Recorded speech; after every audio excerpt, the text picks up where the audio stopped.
A piggy bank contains 150 pice coins.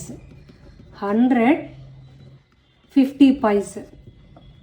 50 rupees 1 coins.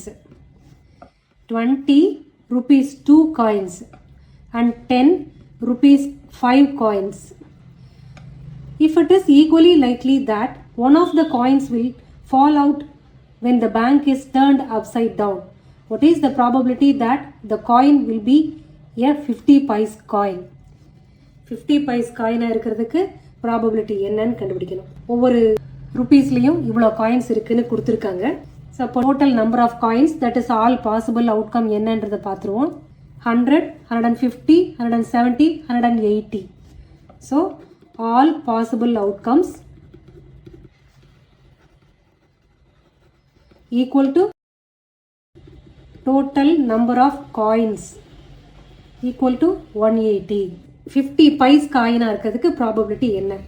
இப்போ favorable number of favorable outcome of 50 pice coins எத்தனை? 150 pice coins டோட்டலாக இருக்கு. Okay, அப்போ அதுதான் favorable outcome to be 50.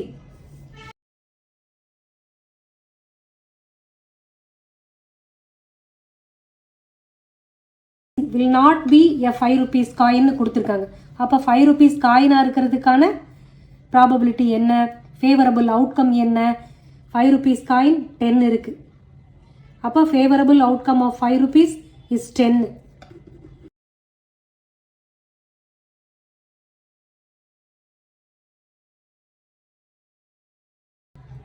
Okay, இப்போ probability calculate பண்ணலாம். 50 பைசா இருக்கிறதுக்கு என்ன? ஸோ 50 Pன்னு போட்டுக்க. Probability of 50 paise equal to number of favourable outcome of 50 paise coins is 100 divided by all possible outcome is 180. இதை ரெடியூஸ் பண்ணுற மாதிரி இருக்குது. ஸோ ரெடியூஸ் பண்ணலாம். 50 by 19 வரும். 5 by 9. Next will not be a 5 rupee coin அப்படின்னு இருக்காங்க. நம்ம will be a 5 rupees coin கண்டுபிடிச்சி அடுத்து அதுக்கப்புறம் அதோட காம்ப்ளிமெண்ட் என்னன்னு பார்ப்போம். So P of rupees 5. Number of favorable outcome of rupees 5 is 10. All possible outcome is 180. அப்போ 1 by 18 வரும். இப்போ P of not rupees 5 அதான் கொஷினு. அப்போ 1 minus 1 by 18 இல்லையா? P of rupees 5 plus P of not rupees 5 equal to 1. So அது அப்படி தான் போட்டிருக்கோம். அப்போ 18 minus 1 divided by 18 17 by 18 வந்துருச்சு.